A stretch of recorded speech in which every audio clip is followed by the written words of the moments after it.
Irma Vep chega a seu segundo episódio no HBO Max e sempre que eu vejo obras como essa, eu penso o quão desesperador deve ser para quem realmente vive dentro de produções cinematográficas ou para televisão ver algo como essa série aqui.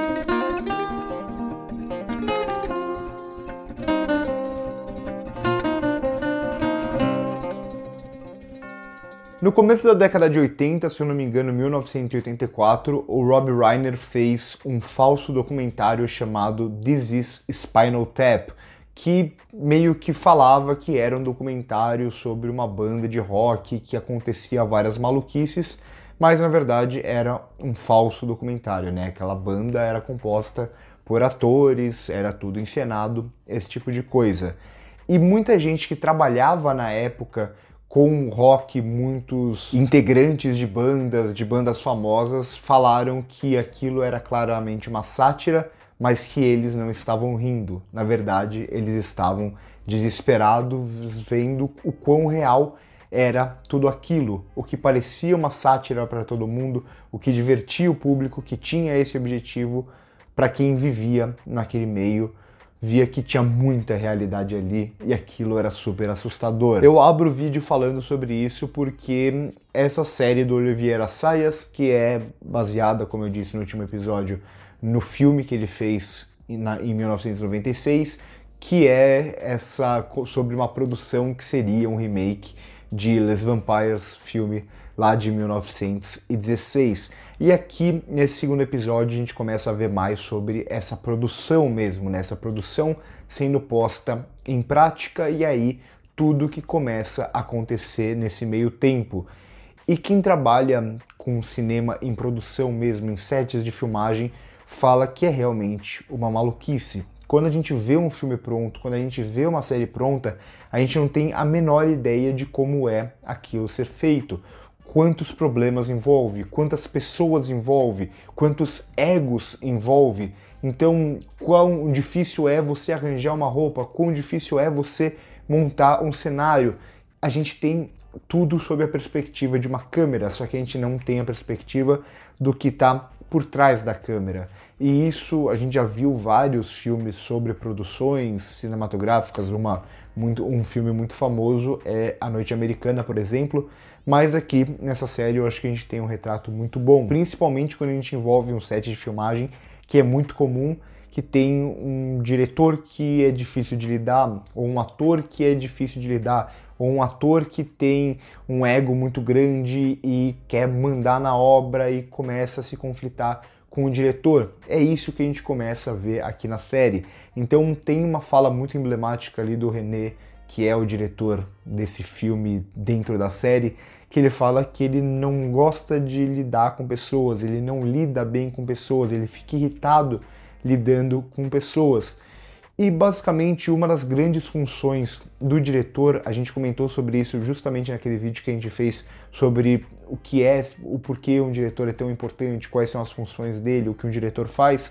Uma das funções que eu falei naquele vídeo é justamente a de você resolver problemas no set, você lidar com o elenco, você ter que lidar com toda aquela equipe, você conseguir fazer cada um daqueles artistas que estão com você trabalhar no máximo potencial deles. Então, a partir do momento que a gente tem um diretor que tem dificuldade de lidar com o elenco, é algo muito sutil aqui na série. Como eu disse no episódio passado, é uma série que, se você não se ligar, você talvez nem perceba que é uma sátira, porque todos os personagens agem de forma muito séria. E aí que tá a grande sacada. Eles agem de forma muito séria porque eles acreditam naquilo. E aí a gente começa a ver o retrato caótico que é esse set de filmagem, essa produção como um todo, o que vai além de um set de filmagem, o que vai, por exemplo, um ator falar que tá sem crack e pedir para alguém da produção arranjar crack para ele. Isso, claro, aparece aqui de forma satírica, mas é muito mais comum do que vocês pensam. E aí eu volto naquele início que eu falei que quem vive o set de filmagem e vê uma série como essa deve ficar bem angustiado, não deve dar risada porque tem muita coisa que aparece aqui que é muito real. Então é essa ideia de que, claro, o diretor ele é a mente criativa, ele é o cara que vai estabelecer a mise-en-scène, que vai estabelecer a identidade visual de uma obra, ele vai dirigir os atores, esse tipo de coisa, mas que uma produção vai muito além disso.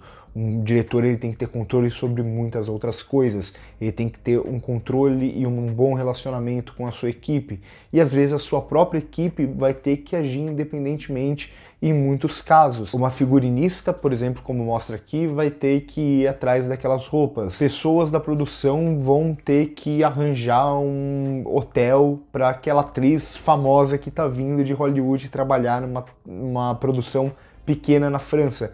Então eu acho que a série ela vai funcionar muito bem, ela me ganha pelo menos justamente como ela vai trabalhar esses pequenos detalhes que vão formando uma produção de uma série dentro da série, né? Toda essa questão da metalinguagem. Ao mesmo tempo que todo esse caos que a gente vê dentro dessa produção é um pouco sentida na montagem aqui. É uma montagem muito interessante que o Olivier Assayas faz, que vem um pouco também do Irma Vep. Ele tem, como de costume, principalmente quando ele trabalha sátiras ou thrillers, esse lado mais caótico e tal, e ele vai fazer isso aqui com a montagem. Então é uma montagem que vai muitas vezes quebrar uma certa continuidade. Então a gente tá vendo aquela atriz na sua intimidade e de repente vai cortar para uma imagem, para um trecho de Les Vampires lá de 1916 e depois vai cortar para uma cena da série que a gente está vendo dentro da série aqui sendo filmada, e aí isso já vai partir para o set de filmagem, então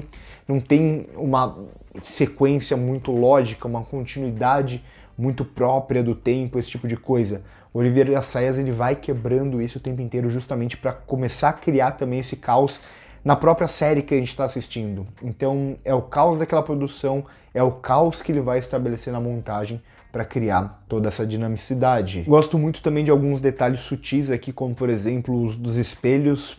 Em uma cena com o René tem um pouco disso, que faz um pouco de sentido ali, mas principalmente quando envolve a Mira aqui, né, a personagem da Alicia Vikander, que ela tem esse confronto com ela mesma. Esse confronto que parte desde a carreira dela, da fama, como ela comenta ali com a figurinista. Então, como ela tem que parecer outra pessoa, como ela tem que ser outra pessoa, é quase como um pacto selado com essa fama que ela quer ter. Mas, ao mesmo tempo, também tem aqui dentro da produção ela sendo confrontada por uma personagem que já existe de um filme famoso. Então, como encarar, como criar a versão dela da Irma Vep, como aquela Irma Vep não ser influenciada ou não se parecer demais ou não ter uma personalidade se relacionada à Irma Vep que já existe. Tem outros pontos que eles batem aqui que eu acho legal também. Muitos deles envolvem o próprio René, que se faz mais presente nesse episódio. Então tem esse lance de o René ser aquele cara muito purista. Ele quer trazer às telas atualmente aquilo que impressiona ele por causa da série ou do filme lá de 1916. Só que com isso ele acaba não fazendo talvez adaptações que façam sentido ou que sejam necessárias para uma obra nos dias de hoje, porque o cinema muda, a televisão muda, o audiovisual muda, eu falo sempre isso aqui, não é que evolui ou deixa de evoluir, mas a linguagem cinematográfica ela vai mudar o tempo inteiro, o público vai mudar o tempo inteiro, então eles vão bater bastante nessa tecla falando, tá bom, em 1916 aquilo podia fazer sentido, mas o público de hoje é um público muito mais cético e muito mais preocupado com essa questão lógica e tal, e pode ser que questione esse tipo de coisa.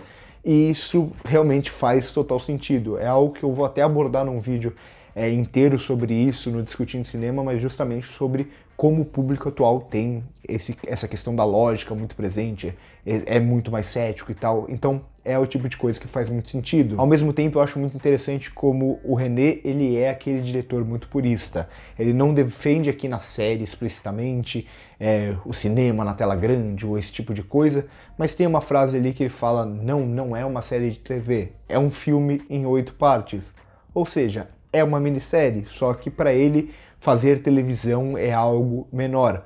Só que aí entra uma questão meio hipócrita quando ele vai ver a cena que ele está filmando, que ele se impressiona, que tem toda essa diferença do tratamento dele com outras pessoas, com outros atores, e com a personagem da Mira, que ele é muito mais encantado, ele vai ver aquela cena dela dançando no bar e tal, justamente numa telinha de celular. Então é o tipo de diretor que provavelmente defenderia a experiência no cinema como a única experiência possível, só que ele tá vendo aquilo e se impressionando com aquela imagem da série de TV dele, que ele diz que é um filme, numa telinha pequenininha de um celular. E gosto também muito dessas cenas da Mira, né, da Alicia Vikander dançando e fazendo esse trabalho corporal. Eu acho que ela sai muito bem, ela tem um lado meio até difícil de comentar sobre de onde vem isso, mas é quase como se ela conseguisse encantar com aqueles gestos, pelo menos para mim funcionou muito bem, como se fosse uma força da natureza mesmo, como se ela começasse a criar diante dos nossos olhos a versão dela da Irma Vep. Então eu gosto principalmente quando a série ela se dá o espaço para ser mais sutil ou para entrar de cabeça nessa produção aqui e no set de filmagem, esse tipo de coisa. Acho mais interessante, por exemplo, quando ela faz isso do que quando ela vai para referências mais claras, como aquela envolvendo o surfista prateado e tal, que ali já é uma sátira mais aberta, mais escrachada, digamos assim.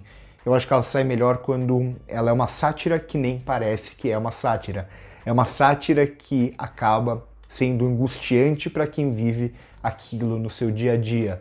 Então, gosto bastante desse segundo episódio também, acho que a série ela vai funcionando muito bem. HBO tem um padrão de qualidade, HBO ela dá espaço para os seus criadores, e aqui a gente tem Olivier Assayas fazendo uma adaptação da sua própria obra. Eu acho que vai sendo muito interessante como vai rolando essa adaptação. Tem muito claro do filme original, mas por ser uma série com mais tempo, ele vai se permitindo desenvolver mais relações, mais personagens, se aprofundar em algumas questões.